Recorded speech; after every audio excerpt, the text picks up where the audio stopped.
know what this means? This is important. Do you know what this means? You want to quit your job and become a sculptor?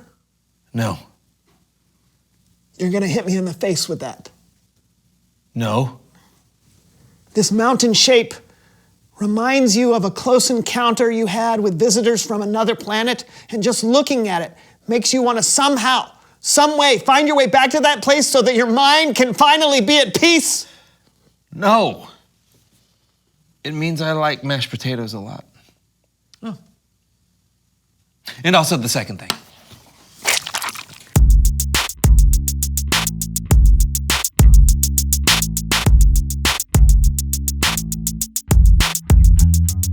And that's how I got rid of the squirrel smell. It was that easy. Oh, hey, everybody, I'm John. And I'm Brandon. And this is the So-and-So Show. Hey, today we've got a very special game to play. John! I'm Brandon. Yes? You've got to come with me.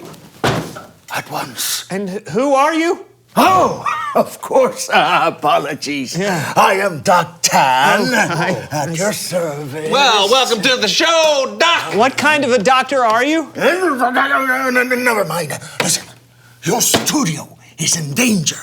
Danger. Yes, I've come from the past. You what? Travel through time to get to you. I have waited my entire life for somebody to say that to me. Am I dreaming? Ouch! You're supposed to pinch yourself to see if you're dreaming, not someone else. Oh. Ow! Listen, we are wasting time here. Your younger selves are about to turn this basement into an arcade. Oh, that's kind of cool. No, not cool. Because if it turns into an arcade, then it will never become a studio. And the So-and-So Show will never exist. It's time. I have set this alarm to precisely 17 seconds before we need to leave. Now, put these on. Quickly, Okay. quickly. Here we go.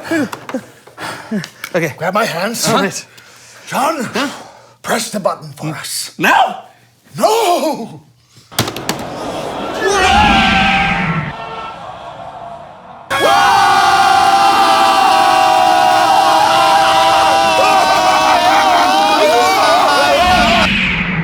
The John and Brandon Show, episode 1, take 1, marker. Okay, go. You're supposed to say action. Oh, I didn't know that. Action. Not now, John. We've already ruined this take. Oh, so start over? Yeah, here, let me do it.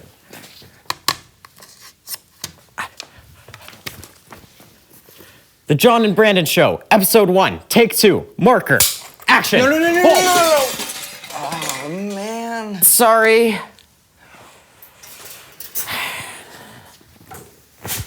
What are we doing, Brandon? We don't know anything about making a show.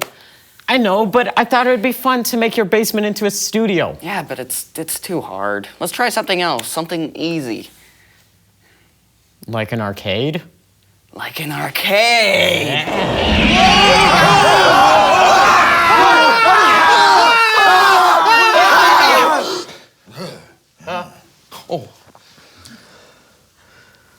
Do I know you? You seem familiar.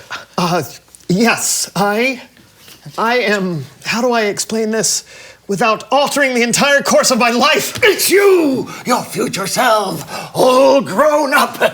See? The hairline, the baggy eyes, the wrinkly lips. Okay, I'm not that old, but he's right, kid.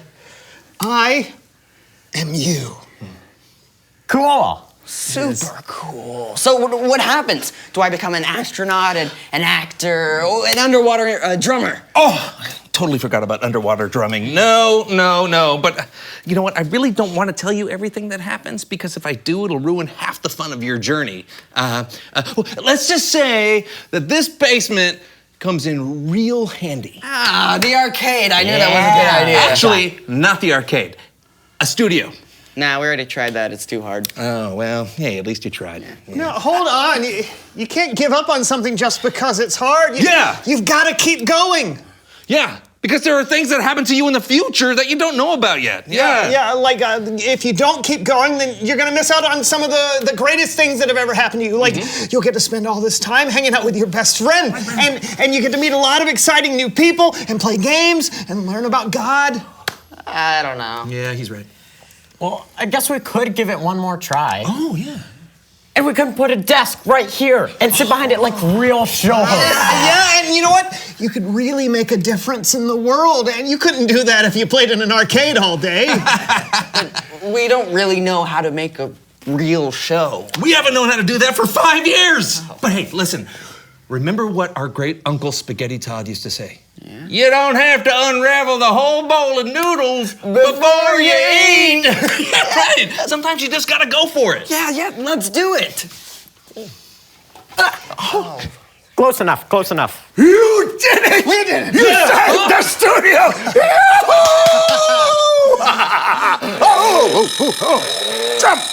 Jump, rabbits! It's time. We have to return you to the future! Okay. Well, John, you know what to do. here, press this button. Sure. Go for it. Oh, one more thing. You have to change the name of the show. It should be called The Change the name of the show to what? I don't know. He said the so and so show or something like that. We'll just use that as a placeholder. Yeah, until we get something way better. It's time for Bible story time with Kellen. Who's Kellen?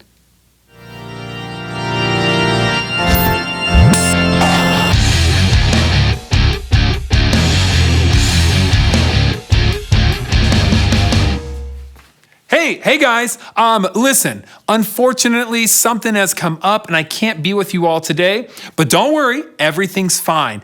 And I don't want to leave you all high and dry. So I asked my good friend Cameron and he's gonna take over for me today. All right, take it away, Cameron. Hey, how's it going? Oh, it's going good. Yeah, we just time traveled and saved the show, so, pretty good day. What about you, Cameron? Just getting ready for another awesome Bible story. You guys ready? Absolutely.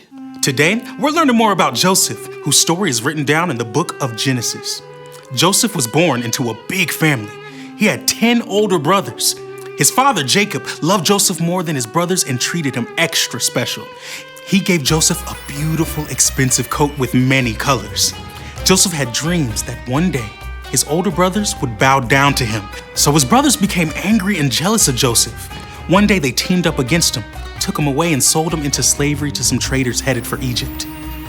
Joseph's brothers let their father believe Joseph had been eaten by a wild animal. While he was enslaved, Joseph was accused of something that he didn't do, and he was thrown into prison. Joseph spent years in prison, forgotten and alone. One person who forgot about Joseph was the Egyptian King Pharaoh's chief wine taster. He'd been in prison with Joseph, and Joseph had told him what his dreams meant. But when the wine taster went back to work for the Pharaoh, he forgot all about Joseph until 2 years later. Pharaoh himself wanted someone to tell him what his dreams meant. The wine taster finally remembered, and so Joseph was brought to Pharaoh. Joseph, I've heard that when you hear a dream, you can explain it. I can't do it, but God will give Pharaoh the answer he wants. Pharaoh told Joseph his dreams, one about cows and one about grain. And with God's help, Joseph told Pharaoh what his dreams meant. God has shown you what will happen. 7 good years with plenty of food are coming, but then 7 years without enough food will follow. Pharaoh should look for a wise, understanding man to take charge and store some of the food in the good years so there will be food to use later. God has made all this known to you? I'm putting you in charge of the whole land of Egypt. Pharaoh gave Joseph the royal ring that he was wearing. He put fine robes around him, he gave Joseph a chariot to ride, and made Joseph the second in command. Joseph traveled all throughout Egypt and helped to store grain during the 7 plentiful years. Then, the 7 years of famine, when the land didn't produce any food, began. The famine stretched to all the surrounding lands too. And everyone who was hungry came to Joseph to buy food. including Joseph's brothers. His 10 older brothers traveled from their homeland far away. They bowed down to him just like Joseph dreamed they would. Joseph recognized his brothers, but they did not recognize him, so he pretended to be a stranger. Where do you come from? The land of Canaan. We've come to buy food. You are spies. No, sir. We are all brothers. We've come to buy food. Joseph didn't reveal himself, but he gave his brothers food. And he told them that if they ever came back, they had to bring their youngest brother, Benjamin. When they ran out of food again, they brought Benjamin back to Egypt, this time to Joseph's own house. When he saw his brother Benjamin, Joseph could no longer keep his secret hidden. I am your brother, Joseph, who you sold into Egypt. Don't be upset, and don't be angry with yourselves because you sold me here. God sent me ahead of you to save many lives. He made me like a father to Pharaoh and a ruler of Egypt. Now, go back to my father and tell him everything. Then Joseph hugged each of his brothers and cried over them. Pharaoh set aside the best land in Egypt for Joseph's family. Joseph was finally reunited with his father, and Joseph was able to provide for all his family. Joseph had some very hard times. It would have been easy for him to give up, but he held on, and God worked out even the worst circumstances for good. In the end, Joseph forgave his brothers and saved their lives. Even when Joseph couldn't see it, God was with Joseph. Joseph could only see his story in parts while he was living it.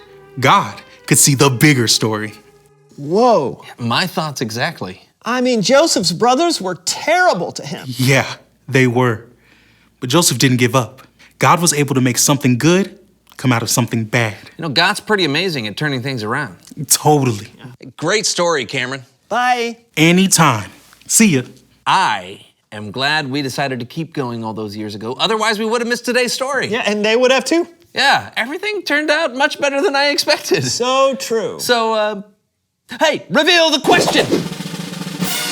Oh, yeah, that's good. When has something turned out better than you expected? You know, maybe you had a school project you were worried about, but then it went really well. Or you had to go somewhere where you didn't know anyone and you ended up making a friend. Yeah, there are opportunities all the time for God to exceed our expectations. Absolutely. So I hope you'll join us next time. We expect it'll be amazing. Maybe not that. I'm John. And I'm Brandon, and this was the So-and-So Show. That is so much better than the John and Brandon Show. Yeah, it should have been the Brandon and John Show anyway. Why? Because my name would have come before yours. How so? Brandon and John. Brandon comes before John when I say it that way. Why? Do you really not understand what I'm... No.